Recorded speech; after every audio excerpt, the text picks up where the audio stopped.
Good morning, class 10th. I welcome you all to yet another class of the subject SST. In this class, we're going to start with the new chapter of your history. That is the second chapter, which is nationalism in India. In our last chapter, that is rise of nationalism in Europe, we have seen that how the people of Europe they got charged from this feeling of nationalism and how come they got bounded over the single agenda of, you can say, democracy, liberalism, fraternity, and all those issues. So the same thing we're going to see in India also.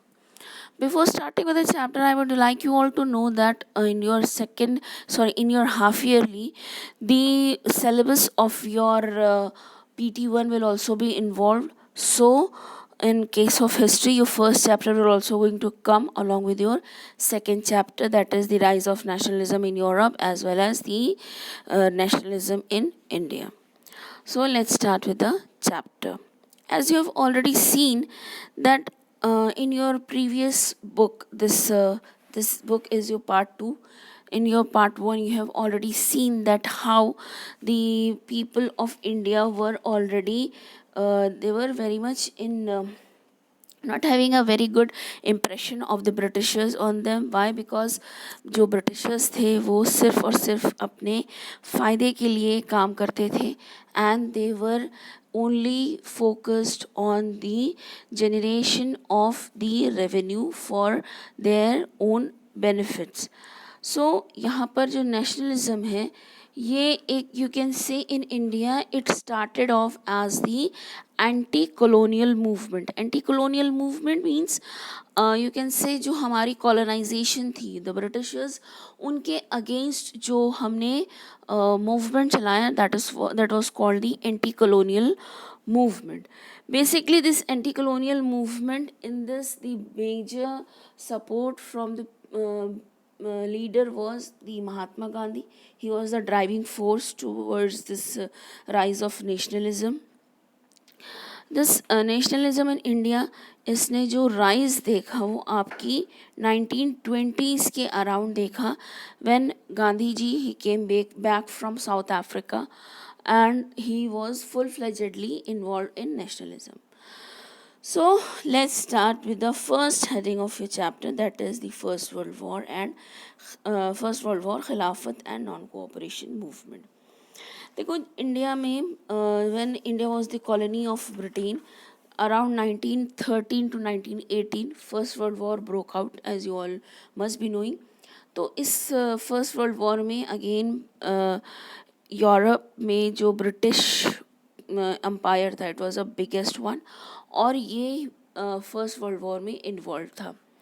First world war में involve होने की वजह से Britain जो था वो wherever it's colonies were it was fetching the resources from those colonies और वो अपनी वॉर को रिसोर्स कर रहा था whether it in the form of the money और in the form of the soldiers.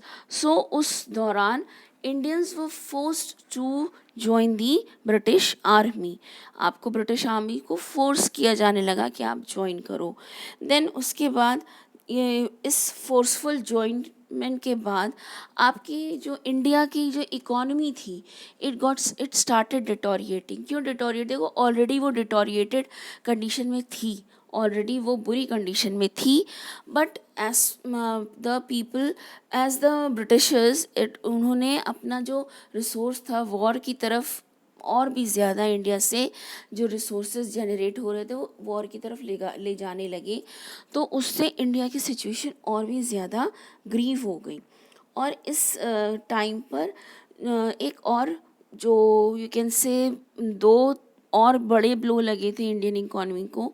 उसमें था कि लोगों को इन्फ्लुएंजा का एपिडेमिक हुआ था and people were suffering from the bad crop. उस टाइम पर क्रॉप भी अच्छे नहीं हुए थे. एक स्टडी बताती है that around 1913 to 1918 there were for about 12 to 13 million people who died in India. It was a huge number and people were having they were you can say they were agitated or you can say they were totally against the Britishers, but इस time पर उनको कोई एक particular छोटे छोटे जगहों पर you can say जो एजिटेशंस थे या जो फोर्सफुल अपोजिशन था ब्रिटिशर्स का वो दिखाई दे रहा था, but there were no organized type of agitation which was seen in India before 1915. 1915 में क्या हुआ? In 1915 Mahatma Gandhi he came back from South Africa to India. और as you all know that Mahatma Gandhi ने South Africa में he was fighting against the black regime. Black regime में आपने black regime क्या होता है you have already studied in your civics portion. So he was fighting against the black regime, और इस black regime की वजह से उनको वहाँ पर जो उन्होंने जो लोगों के लिए जो whatever achievements he got from there, he made him popular in South Africa as well as in his own country. When he came to India, he brought him with himself the idea of satyagrah. Satyagrah you can say जो जो सच बोलता है उसका you can say एक you can से एक आंदोलन कह सकते हो, एक जो पावर है उसके अगेंस्ट किसी तरह का कोई ऑपोजिशन में किसी तरह के धरना देना या इस तरह का कुछ. So the idea of Satyagraha, this idea of Satyagraha, if with this idea of satyagrah Gandhi ji had already got the success in South Africa, और इसी वजह से he was trying to follow the same thing in India also.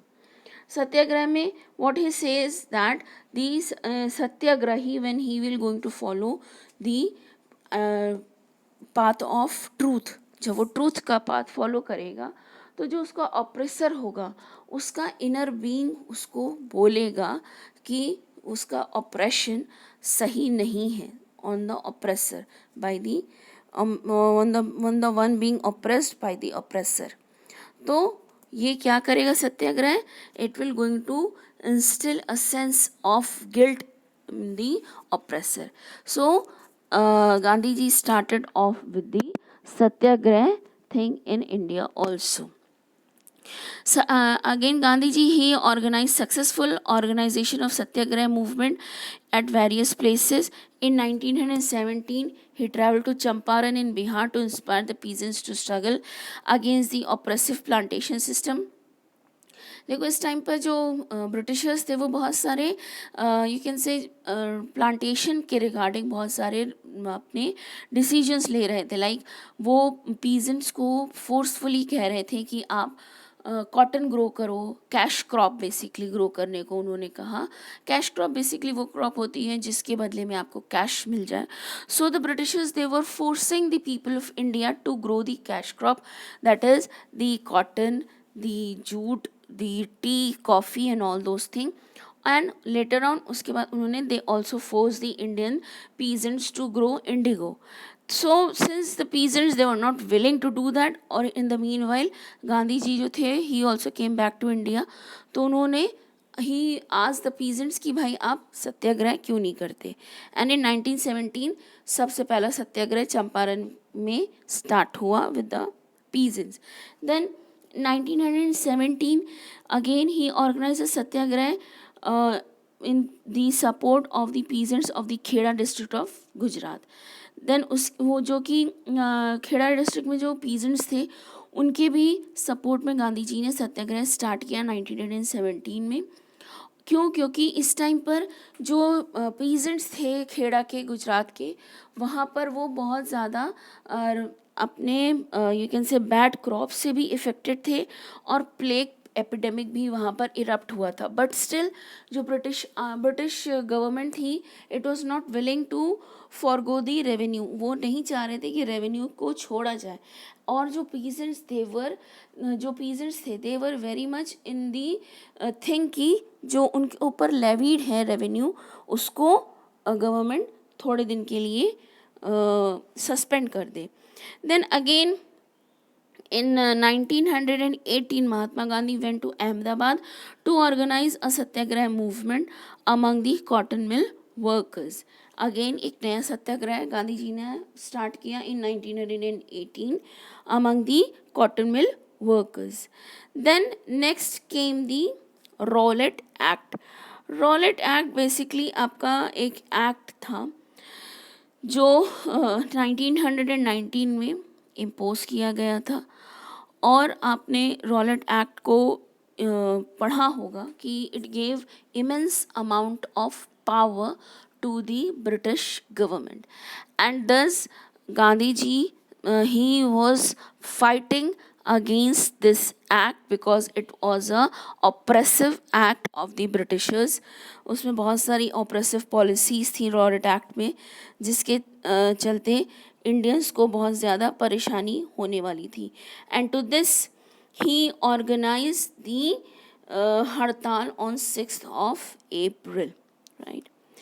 Then जो इनका ये कहना था कि जो रॉलेट एक्ट है उसके against he will going to start a non violent non cooperation civil disobedience movement. Civil disobedience movement, what does it mean? Civil disobedience, दो वर्ड से बना है. That is the civil, the people of the country. Disobedience means not obeying to any law of the government. So जो Britishers, जो महात्मा गांधी थे, उन्होंने कहा कि हम इस रॉलेट एक्ट के अगेंस्ट एक सिविल डिसोबीडियंस मूवमेंट स्टार्ट करेंगे, which will be the non violent one.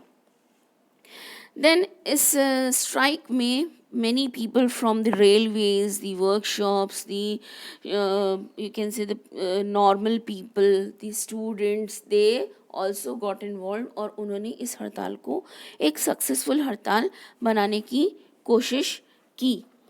But on 10th of April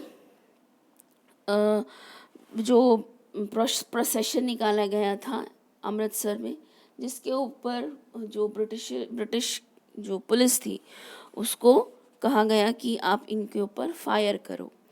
then उसके बाद martial law was imposed in around Amritsar, and इसी दौरान एक बहुत बड़ा मसैकर हुआ which is called the Jallianwala Bagh massacre on 13th of April. Jallianwala Bagh massacre क्या था?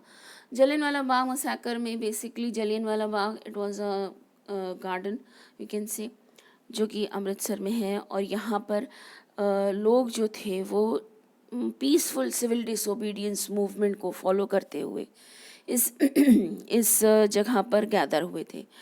और यहाँ पर वो लोग भी आए थे जो विलेज से बिलोंग करते थे. They came here to you can say to take part in the Baisakhi fair. इस जगह पर व्हाट जनरल डायर डिड, और जलियनवाला बाग में there is only one entrance. So here what General Dyer did, he opened fire upon the people of those who were there in that close vicinity of Jallianwala Bagh. और उस open fire में बहुत सारे लोग मारे गए थे. इस चीज़ ने बहुत सारा यू कैन से गांधी जी को बहुत ज़्यादा मूव किया. और उसके बाद जब ये जलियनवाला बाग massacre it happened, then people at different places, छोटे छोटे pockets में people were going on looting the railway station, plundering the British shops, and they were plundering the British treasuries, और बहुत ज़्यादा you can say violence दिखाई दिए जाने लगा. So to this, what Gandhi ji did, he called off this the civil disobedience movement. Then after this, the जो Rowlatt सत्याग्रह था वो एक वाइड स्प्रेड मूवमेंट नहीं था. Okay, it was a widespread movement, but it was not a widespread movement that it could reach the villages. village तक नहीं पहुंच पाया था. So what Gandhi ji said that what he thought कि जो India को नेशनलिज्म की जो फीलिंग है उसको इंस्टिल करने के लिए यूनिटी की बहुत ज़्यादा ज़रूरत है. That is the unity of the Muslim and the Hindus. So उन्होंने क्या किया, अच्छा उस टाइम पर फर्स्ट वर्ल्ड वॉर के बाद टर्की में जो ऑटोमन एम्पायर था उसको ब्रिटिश ने ऑक्यूपाई कर लिया था, उनके ऊपर बहुत सारे इम्पोजिशंस लगाए गए थे. And the Turkey, it was the Muslim country, it is the Muslim country in fact. And उसके ऊपर जो वहाँ की जो मुस्लिम ऑर्गेनाइजेशंस भी थी उसके ऊपर भी बहुत ज़्यादा इम्पोजिशंस लगाए गए थे. Again due to which the Muslims in India they were also very much aggrieved with the policy of Britishers, or their resentment they were showing in India against the Britishers. The Muslims of India also, they were also showing the resentment against the Britishers. Why? Because the Britishers were questioning the authority of the Khalifa of the Muslim world. सो इस चीज़ को इस खिलाफत को secure करने के लिए in India the mission was started, the Khilafat movement was started by the Ali brothers, that is Mohammad Ali and Shaukat Ali.